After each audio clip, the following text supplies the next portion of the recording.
canggih Amerika Serikat.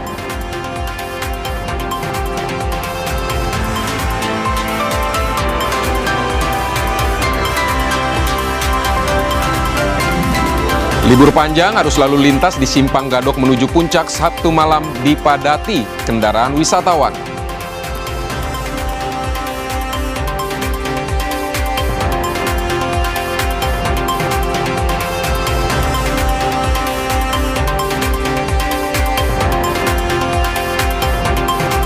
Polisi menetapkan Dirut PT Hanania Group sebagai tersangka kasus dugaan penipuan umroh. Korban berjumlah ratusan orang dengan kerugian mencapai 12 miliar rupiah.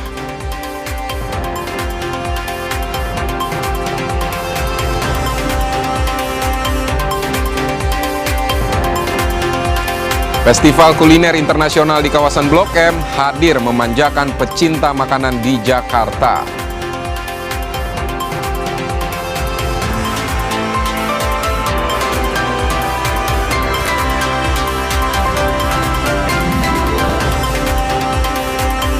Final Liga Champions Eropa antara PSG dan Arsenal tak hanya berambisi membuktikan siapa jadi yang terhebat di benua biru. Kedua tim juga sama-sama berburu sejarah baru.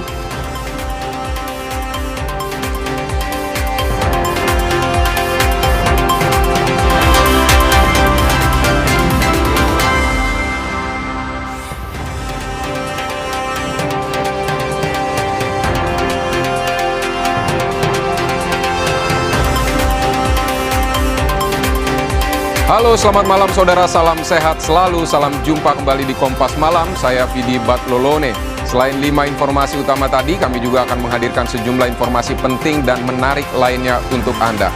Saudara, inilah Kompas Malam selengkapnya. Informasi pertama di Kompas Malam, libur panjang akhir pekan, lalu lintas di Simpang Gadok mengarah ke Puncak Bogor padat pada Sabtu malam.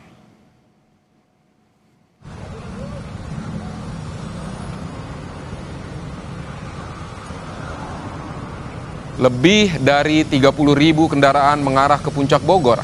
Lalu lintas saat ini juga sudah dilakukan penormalan, baik arah ke Jakarta ataupun mengarah ke Puncak. Namun persiapan rekayasa lalu lintas one way tetap disiagakan jika terjadi peningkatan volume kendaraan.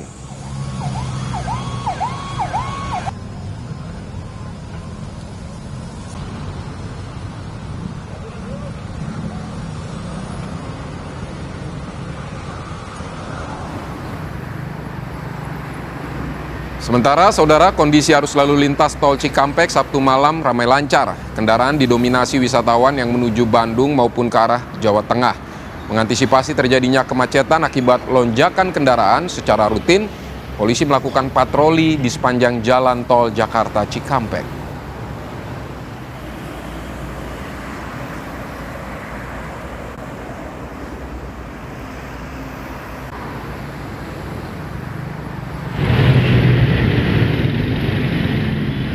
Sementara itu, saudara, kemacetan juga terjadi di jalur arteri Karawang, Jawa Barat dari arah Jakarta menuju Cirebon.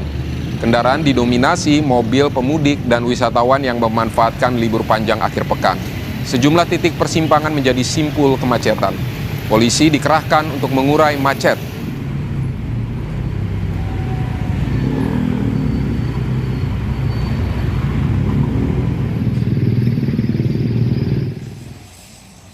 Saudara, setelah sempat terjadi antrean sepanjang 1 km, lalu lintas di gerbang tol Paster Bandung mulai normal pada Sabtu malam. Jasa Marga mencatat 36.000 kendaraan masuk ke kota Bandung melalui gerbang tol Paster. Pengendara diimbau mengisi saldo kartu elektronik agar tidak terjadi penumpukan di gerbang tol.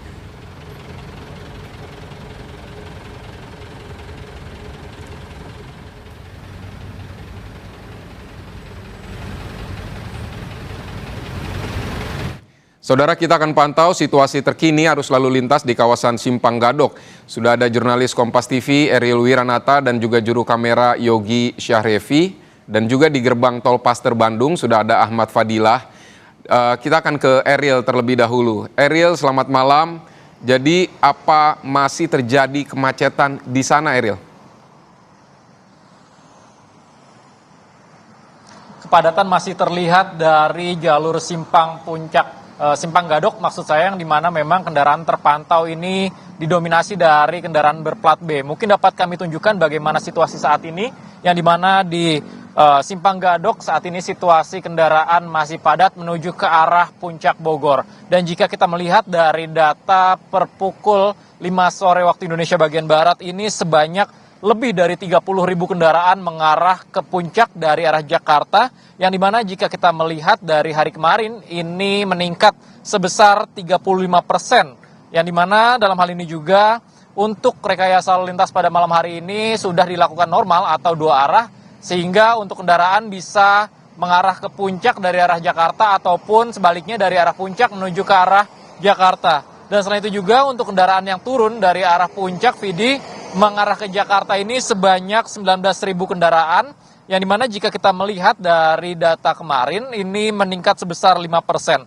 Dan sehingga kita jika melihat untuk data yang melintas dari gerbang tol Ciawi sendiri ini total sebanyak 50.000 unit kendaraan telah melintas, baik yang mengarah ke Bogor ataupun mengarah ke Jakarta. Selain itu juga memang untuk persiapan untuk menuju dari libur panjang ini sebanyak 120 personil diturunkan untuk di beberapa titik seperti Pasir Muncang, kemudian juga Simpang Gadok, dan beberapa titik lainnya. Tentu saja ini untuk mengurai kepadatan yang ada, mengingat bahwa pada hari ini merupakan libur panjang sehingga digunakan oleh wisatawan dari arah Jakarta ataupun sekitarnya mengarah ke puncak. Selain itu juga memang beberapa rekayasa lalu lintas ini disiagakan seperti one way, kemudian juga ganjil genap. Tentu saja ini melihat dari volume kendaraan. Jika memang sewaktu-waktu ini mengalami peningkatan cukup besar, maka akan dilakukan. Namun pada malam hari ini sudah dilakukan sistem dua arah. Dan selain itu juga memang terlihat pantauan saat ini untuk sistem rekayasa lalu lintas sudah dilakukan secara dua arah, baik yang mengarah ke arah Bogor ataupun mengarah ke Jakarta. Vidi. Ini kan yang terlihat di visual saat ini terlihat macet banget ya, Ril ya, dan normal, tidak ada rekayasa lalu lintas ke atas bisa ke arah puncak maupun ke arah sebaliknya yang mengarah ke Bogor ataupun Jakarta. Nah, kalau kepadatan sudah semakin tinggi, ini nanti apa yang akan dilakukan pihak kepolisian, Eril? Rencananya akan seperti apa kalau sudah mencapai puncaknya kepadatan? Ya, Vidi, beberapa rekayasa lalu lintas ini dipersiapkan, Vidi, dari Polres Bogor sendiri, mulai dari one way, yang dimana jika kita melihat sejak pagi hari ataupun beberapa hari sebelumnya bisa dapat dilihat seperti mana situasi saat ini, yang dimana jika kita melihat pada pagi hari sekitar pukul 7 pagi hingga 12 siang, ini dilakukan one way dari arah Jakarta menuju ke arah Bogor. Kemudian pada siang hari sekitar pukul 1 siang hingga pukul 5 hingga 6 sore dilakukan one way dari arah puncak menuju ke arah Jakarta. Tentu saja ini untuk mengurai kepadatan yang ada. Selain itu juga, Vidi, bahwa rekayasa lalu lintas lainnya adalah seperti disiapkannya ganjil genap dan kontraflow, Vidi. Jika kita melihat pada sore hari juga dilakukan kontraflow dari gerbang tol Ciawi menuju ke arah Simpang Gadok. Tentunya hal ini untuk dilakukan untuk mengurai dari kepadatan yang ada, mengingat bahwa memang puncak ini menjadi salah satu wisata favorit dari masyarakat Jakarta ataupun sekitarnya untuk menghabiskan waktu liburan. Sehingga selain itu juga beberapa personil ini diturunkan, tentu saja sekitar 120 personil dari Satlantas ini diturunkan untuk membantu menguraikan kepadatan. Vidi. Baik, Eril Nata, terima kasih untuk laporan Anda. Tahan dulu, Eril, kita akan ke Ahmad Fadilah di gerbang tol Paster. Selamat malam. Ya, malam Vidi. Ya, jadi Ahmad, bagaimana pantauan Anda di gerbang tol Paster di sana? Apakah padat juga seperti yang terjadi di puncak saat ini? Ya, Vidi dan saudara, dapat saya laporkan bahwa kondisi terkini di gerbang tol Paster ini sudah kembali normal. Tidak ada lagi antrean kendaraan wisatawan yang dari arah Jakarta masuk ke Kota Bandung seperti pada siang hingga menjelang sore hari tadi, di mana memang dari data Jasa Marga ini sudah tercatat ada sebanyak 36.000 kendaraan wisatawan yang memasuki Kota Bandung melalui gerbang tol Paster ini. Dan angka tersebut menunjukkan adanya peningkatan volume arus lalu lintas di gerbang tol Paster dibandingkan hari biasa, di mana memang PD dan saudara setiap momen libur panjang memang Kota Bandung selalu menjadi magnet wisatawan untuk menghabiskan selama libur Lebaran, sehingga Jasa Marga mengimbau pada pengguna jalan yang memanfaatkan gerbang tol Paster untuk memastikan kondisi kendaraan maupun pengemudi dalam kondisi prima dan saldo kartu elektronik terisi full sehingga tidak menghambat dalam antrian di keluar tol Paster ini. Jadi dan saudara memang selama libur panjang di Kota Bandung ini kepolisian Polrestabes Bandung juga menjagakan personil di berbagai lokasi yang menjadi primadona wisatawan yang datang ke Bandung seperti di Jalan Braga, kemudian di Jalan Asia Afrika, sehingga dengan adanya penebalan anggota personil Polrestabes ini akan memberikan keamanan dan kenyamanan bagi wisatawan yang akan menghabiskan waktu libur lebaran di Kota Bandung. Vidi. Baik, Bandung dan kawasan Puncak Bogor memang selalu jadi magnet wisatawan saat musim libur panjang. Terima kasih Ahmad Fadila dari Bandung, Jawa Barat, dan juga sebelumnya ada Eril Nata dari kawasan Puncak Bogor. Terima kasih kawan-kawan, selamat bertugas kembali. Saudara, yang ramai bukan cuma destinasi wisata, festival kuliner di kawasan Blok M juga diburu pecinta makanan di hari libur. Kami akan mengajak Anda ke Festival From the World to Blok M bersama jurnalis Kompas TV, Fedriska Ananda, dan juga juru kamera Roy Ilman. Berikut ini. Terima kasih ya Kak. Nah saudara, sekarang saya lagi ada di Festival Kuliner Viral Blok M yang mana ini dilaksanakan pada tanggal 30 hingga tanggal 7 Juni nanti. Dimana tadi barusan saya habis beli telur dadar jumbo yang gede banget, ini segede muka saya. Nah, di mana tidak hanya ada telur dadar jumbo, di sini juga banyak sekali makanan-makanan viral seperti kemudian ada Thai tea, teh khas Thailand, kemudian juga ada dessert, kemudian ada juga makanan-makanan berat seperti seafood bakar. Banyak sekali sebetulnya. Nah, selain membeli telur dadar jumbo ini, tadi saya juga sempat beli makanan khas India, yang mana ini namanya adalah panipuri. Ayo kita lihat dulu panipuri. Nah, panipuri ini merupakan makanan khas India, di mana panipuri sendiri artinya adalah kue basah ataupun roti basah, yang mana ini diisi dengan kentang dan juga rempah-rempah lalu dicelupkan ke kuahnya yang rasanya asam. Kita akan coba. Kita coba dulu ya saudara, gimana rasanya.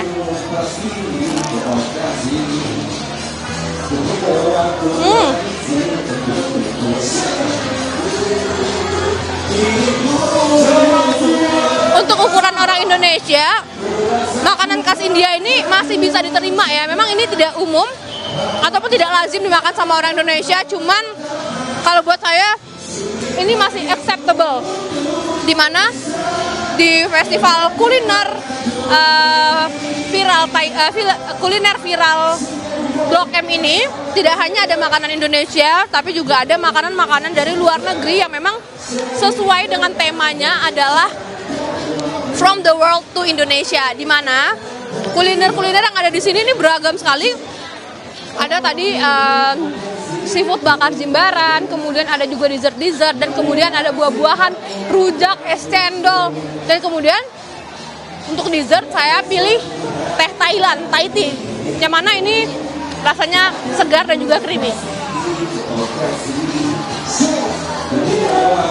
Nah, bagi Anda yang bingung libur panjang akhir pekan mau kemana, mungkin Blok M bisa jadi salah satu pilihan, karena tidak hanya cuma ada festival kuliner, tapi juga ada hiburan musik yang tampaknya di depan sana udah mulai rame nih. Tapi sebelum ke sana saya pengen makan dulu. Fedriska Ananda, Roy Ilman, Kompas TV, Jakarta.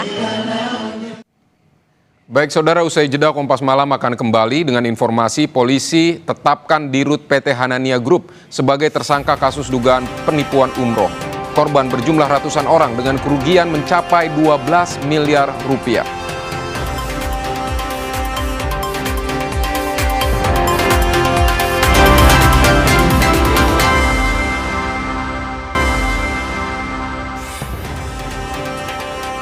Terima kasih Anda masih di Kompas Malam. Saudara, Polda Metro Jaya menetapkan Direktur Travel Hazanah Tama atau Hanania Group, Ahmad Syah Farhan, sebagai tersangka dugaan kasus penipuan dan penggelapan perjalanan umroh. Ratusan calon jemaah jadi korban dugaan kerugian mencapai 12,14 miliar. Penetapan tersangka dilakukan usai polisi memeriksa 33 saksi dan melakukan gelar perkara. Tak hanya ditetapkan sebagai tersangka, Direktur Travel Hasanah Tama atau Hanania Group kini ditahan di rumah tahanan sementara Polda Metro Jaya.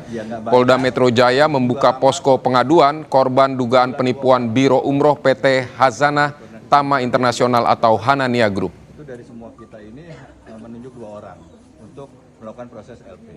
Itu aja.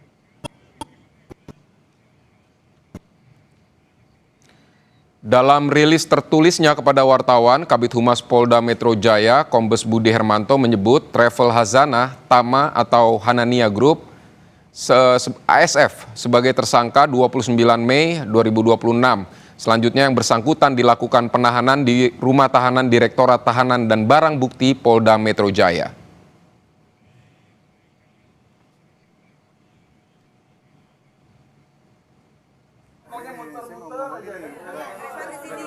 Sebelumnya, ratusan calon jemaah umroh dan haji melaporkan pemilik Hanania Travel ke Polda Metro Jaya.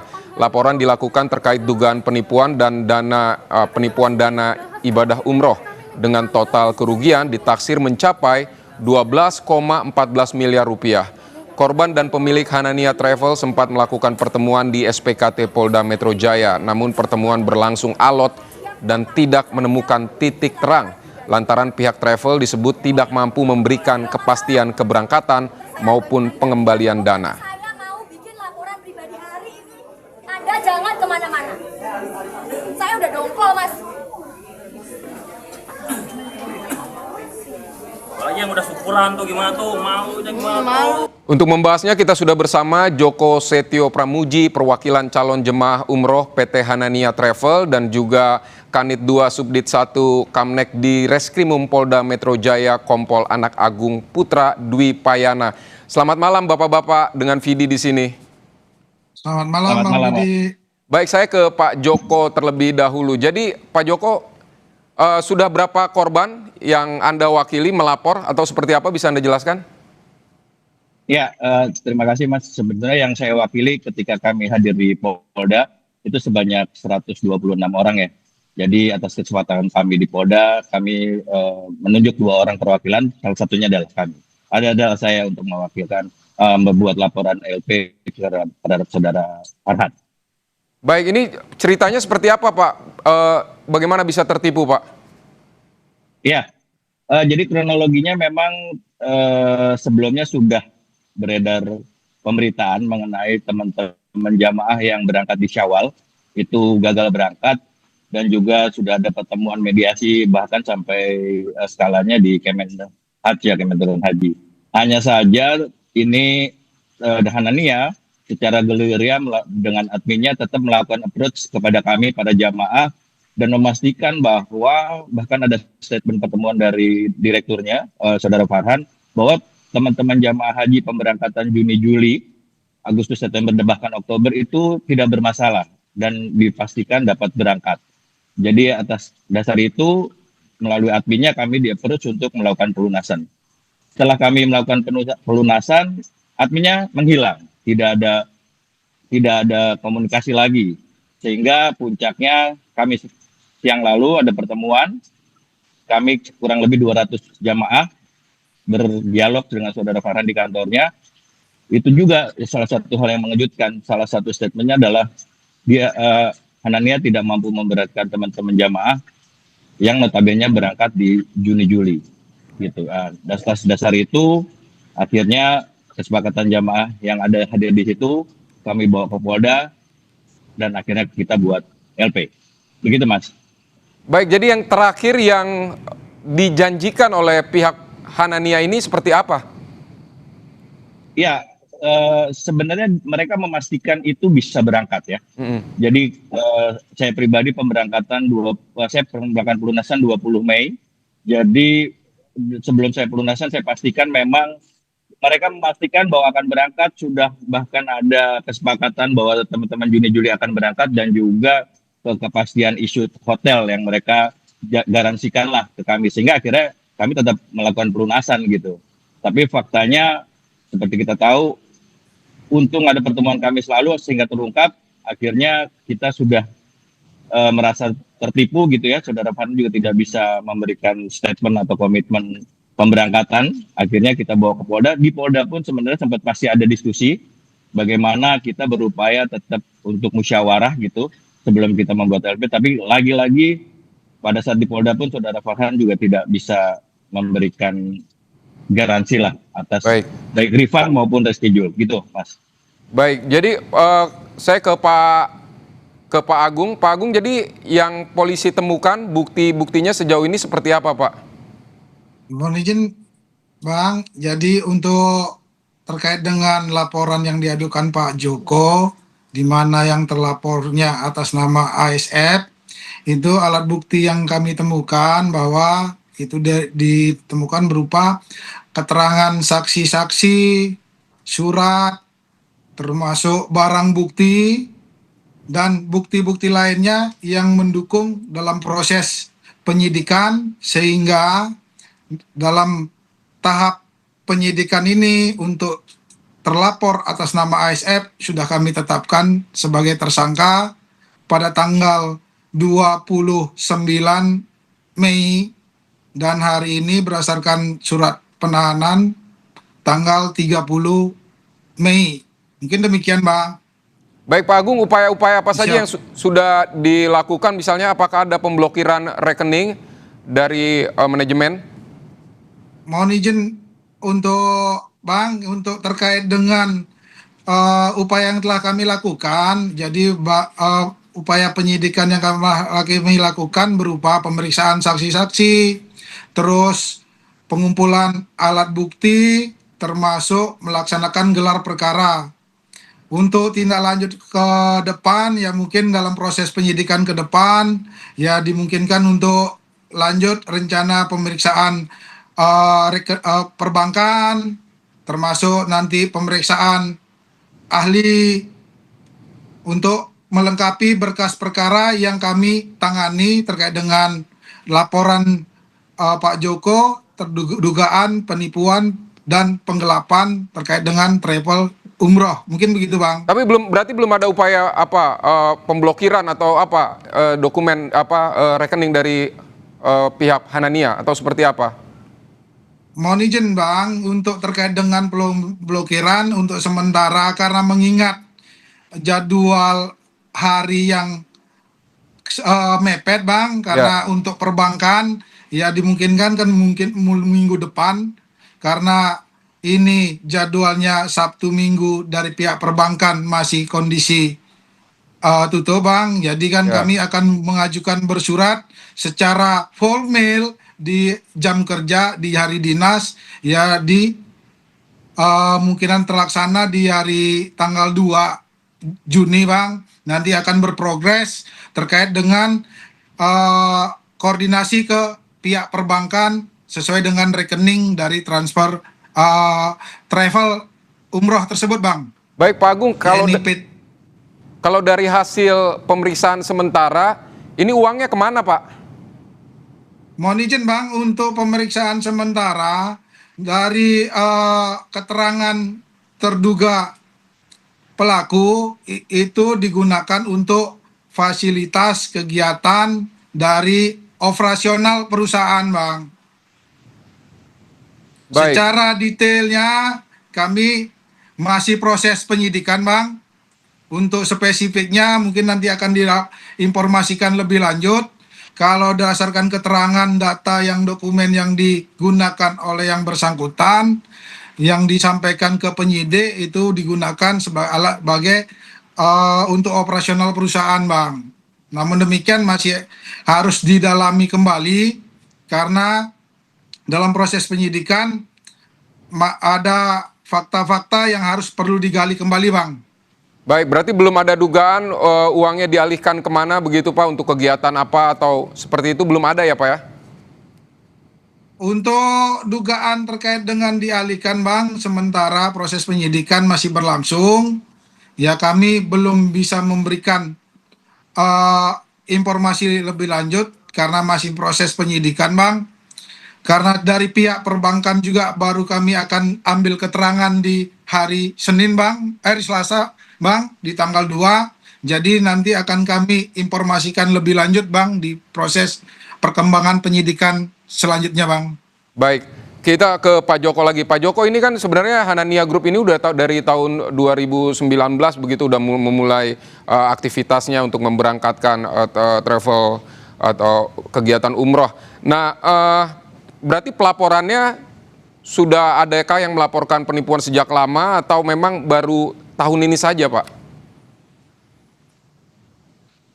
Ya, kalau izin Mas, kalau pastinya saya kurang tahu ya. Tapi mengaca pada kejadian ini, sebenarnya yang pertama terimbas adalah teman-teman jamaah Hanania yang berangkat pada bulan Syawal ya.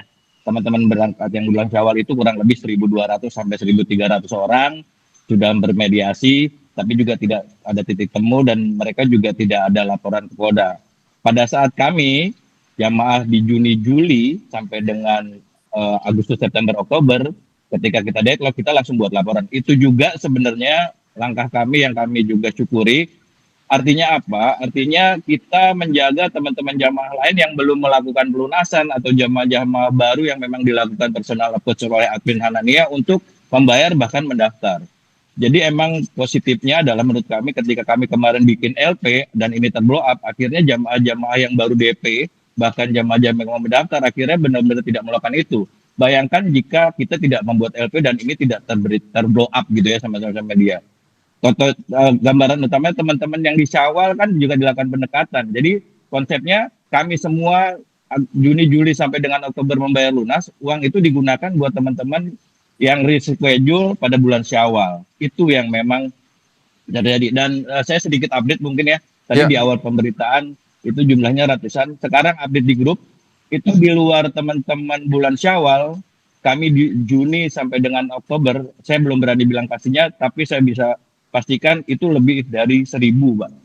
Jadi ini yang luar biasa kan. Jadi ini baik, lebih dari 1.000 ya? Banyak teman-teman menghubungi saya. Pak Joko, saya konfirmasi lagi, lebih dari 1.000 korban. Betul, maksud Anda? Di luar teman-teman jamaah yang Syawal ya. Lebih dari 1.000 ya Pak? Sementara ini kita masih mendata dan kita coba bisa sama korban ini. Ya betul, lebih dari 1.000. Nanti tapi pastinya kita masih berkoordinasi sama jemaah. Di luar jamaah, sekali lagi di luar jamaah yang di bulan Syawal ya. Jadi ini ada satu grup yang baru dibuka. Ini sudah hampir mencapai 1.000, tapi digabungkan dengan grup yang saya punya ada 4-5 grup. Ini saya sudah bisa pastikan ini lebih dari 1.000 di luar jamaah yang Syawal. Ini update, bayangin baru 1 hari ini udah seperti ini gitu kondisinya. Baik Pak Joko dan juga Pak Agung, terima kasih untuk waktu Anda di Kompas Malam. Selamat bertugas kembali Bapak-Bapak. Terima kasih Bapak-Bapak. Siapa Bang?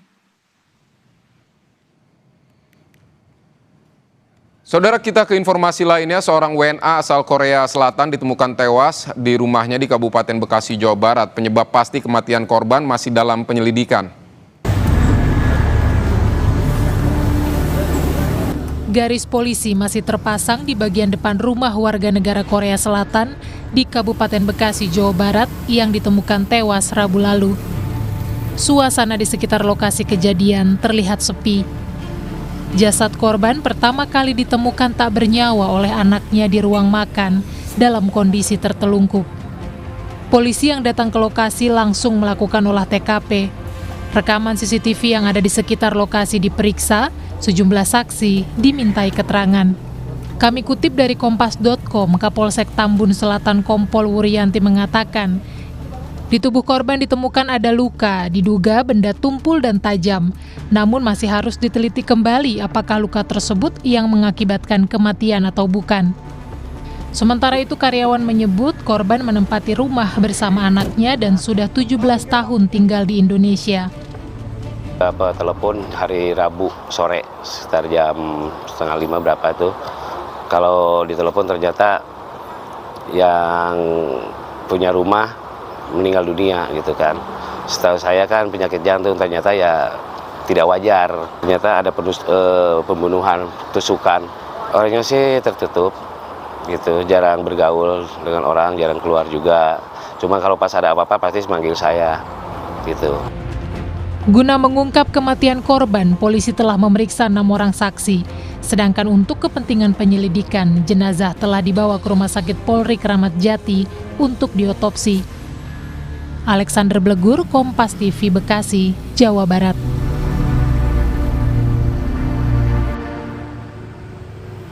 Tetap di Kompas Malam, usai jeda ada informasi di balik ancaman siap berperang kembali dengan Iran. Amerika Serikat ternyata mengalami krisis senjata. Butuh waktu 3 tahun untuk memulihkan stok rudal canggihnya.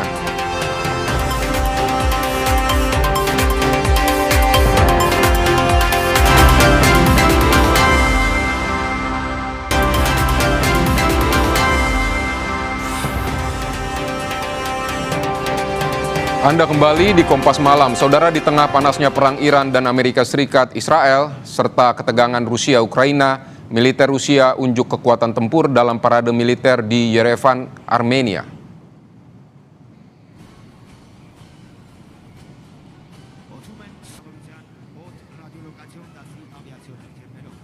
Pesawat tempur Rusia dan peluncur roket multilaras berat muncul dalam parade militer di Armenia kemarin. Rusia juga menunjukkan helikopter canggih dan pesawat serang Sukhoi Su-25. Sejumlah negara ikut berpartisipasi dalam parade militer seperti India, Tiongkok, dan Iran.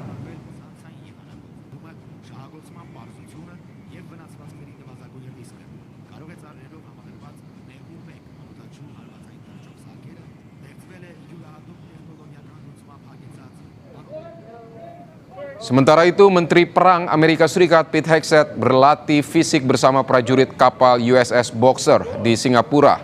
Hegseth adalah mantan perwira Garda Nasional Angkatan Darat Amerika Serikat dengan latar belakang tempur. Usai latihan, Hegseth bilang, jika Iran salah memutuskan dalam bernegosiasi, maka negara itu akan berhadapan dengan prajurit AS.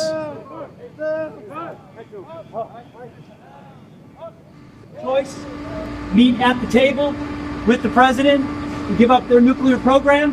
And as the president said, I'm lost on time, 2 days ago now, in the cabinet meeting, sitting right next to him.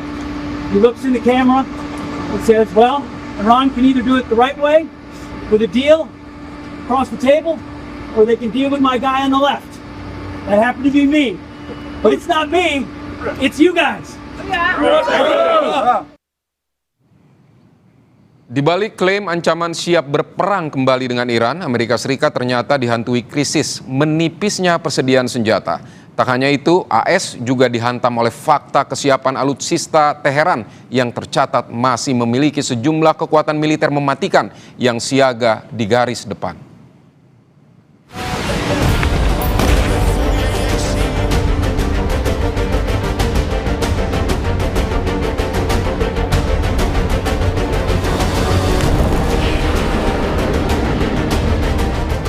Washington baru-baru ini memberikan gertakan keras pada Iran jika siap berperang tanpa ampun jika negosiasi tak mencapai kesepakatan dengan Iran. Namun di balik klaim percaya diri pejabat Amerika Serikat, para analis menilai jika Amerika Serikat kini dihantui dengan menipisnya amunisi. Menurut temuan CSIS, 4 jenis amunisi utama seperti rudal Patriot dan Tomahawk, stoknya merosot hingga lebih dari setengah. Sebelumnya, Menteri Keuangan Amerika Serikat Scott Bessent menyebut kesabaran Washington ada batasnya. Apa yang dilakukan saat ini bersifat defensif dan Presiden Trump siap akan melakukan aksi kembali jika tidak ada kesepakatan antar kedua belah pihak. We are being patient. We do not have unlimited patience. President Trump always prefers a peace deal. So everything we have done thus far has been defensive, and at present, that is what we will continue doing. But if President Trump doesn't think he can get a peace deal, then kinetic is back. Meski Amerika Serikat terus melempar pernyataan provokatif, Iran tak gentar dan semakin unjuk gigi dan memperlihatkan taring militernya. Dalam pernyataan tertulisnya, Ayatollah Mujtaba Khamenei bilang, negara-negara di kawasan ini tidak akan lagi menjadi tameng bagi pangkalan-pangkalan militer Amerika Serikat. Amerika Serikat sudah tidak lagi memiliki titik aman untuk melakukan agresi maupun membangun pangkalan militer. AS kini dihantam oleh fakta kesiapan alutsista Teheran yang tercatat masih memiliki sejumlah kekuatan militer yang siaga di garis depan. Iran punya sejumlah rudal dan drone untuk serangan jarak jauh via udara. Di antaranya rudal balistik jarak menengah Khaibar Shakan yang dirancang khusus bisa mengelabui radar pertahanan musuh, serta rudal balistik Khorram Shahr yang memiliki hulu ledak hingga 1,5 ton. Iran juga punya 2 drone andalan, yaitu Shahid 149 dan Kamikaze Shahid 136. Di sektor laut, Iran mengandalkan kapal Haidar 110 dan kapal cepat kelas Zulfikar, perahu bersenjata rudal pertahanan pesisir jarak pendek yang terkenal lincah untuk taktik pengepungan jalur laut. Tidak hanya kekuatan militer, warga sipil Iran juga ikut menunjukkan bahwa taji Iran belum pudar. Di berbagai kota besar, jutaan warga turun ke jalan untuk memberikan dukungan penuh kepada militer Iran. Dengan kalkulasi ini, ancaman Amerika Serikat dan Israel untuk menghancurkan Iran bakal dapat perlawanan sengit dari Iran jika perang terbuka kembali pecah di Timur Tengah.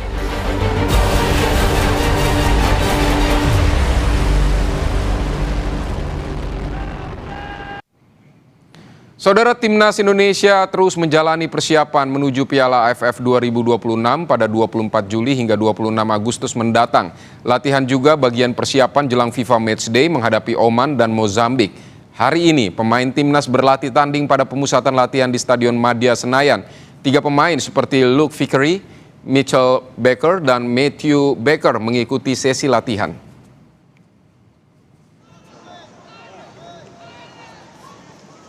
Pelatih Timnas John Hartman membagi 2 tim skuad Garuda proyeksi ASEAN Championship, yakni tim merah dan tim putih.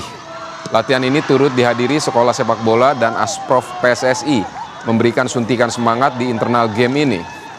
John Hartman fokus memantau Matthew Baker, dan pelatih asal Inggris ini ingin melihat kemampuan pemain 17 tahun di level senior skuad Garuda. Terlebih pemain keturunan Australia ini telah membela Indonesia di level U17 dan U19.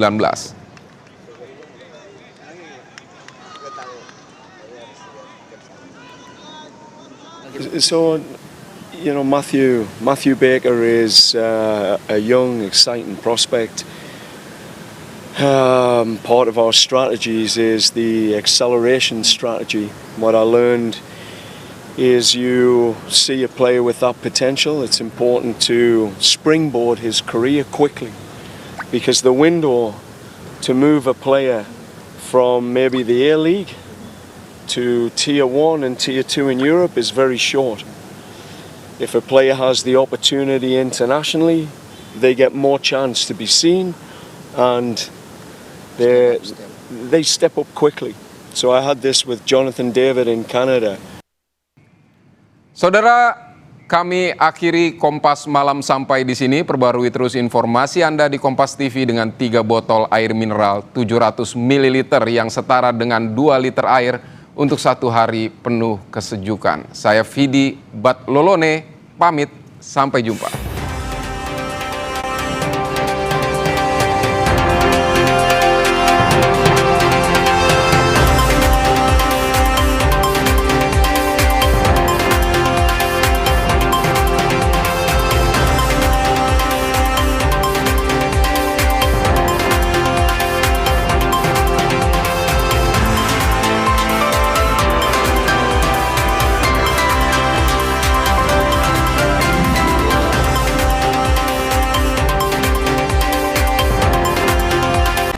Terima kasih Anda telah menyaksikan Kompas